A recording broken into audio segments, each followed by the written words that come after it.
Mr. Chairman. Thank you for being here. I guess I get the back cleanup, it sounds like. And one of the things that struck me in the aftermath of Parkland was, even before the authorities had released the name of the shooter, all the students knew who it was. Everybody knew who it was without even seeing it.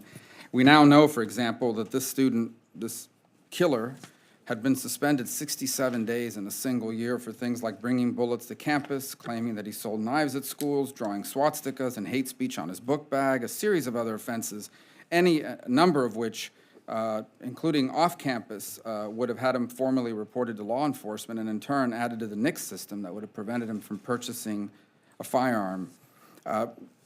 As your department has reviewed the school discipline policies nationally, and in particular in Broward County, what do we know to this point about the school discipline policy in Broward or nationally?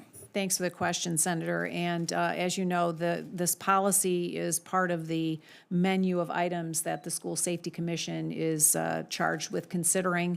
We are looking at and evaluating the policy. Clearly, the goal of the policy to ensure that no student is discriminated against in a discipline situation is a valid and noble goal, and we certainly embrace that. The question is the policy doing harm in some way? And we are in the middle of reviewing that and considering that, and it will be part of the work of this commission to come out with a result and recommendation. And indeed, the goal is to prevent school discipline policies from having an unfair impact, for example, on minority students. I agree with that. No one wants to see minority students disproportionately or unfairly impacted. Do we know that as a direct result of the guidance, has the department found any schools or school districts to have discipline policies that violate civil rights? We are in the process of reviewing that, and I don't have anything to add at this moment about it, but will soon. So, or do we know how many have been investigated for potential violations leading up to your time in the department?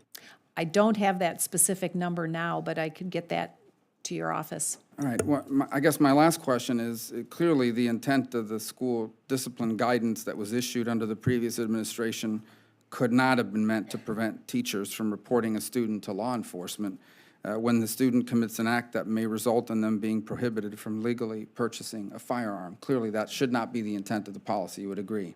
I would agree. And the reason why I bring that up is, and I hope to encourage you to be supportive of it, it's an issue of first impression. I'm not even sure we've shared it. We might have shared it with your office already, but it's legislation that I've introduced called ABCs in School Discipline Act, and it would make it clear. It would provide clear guidance on this, that the discipline policy of our school district should in no way prevent teachers from reporting a student to law enforcement when the student commits an act that may result in them being prohibited from legally purchasing a firearm later on for obvious reasons. And so I hope that's something that we can get put in place so that something like this may never, ever happen again.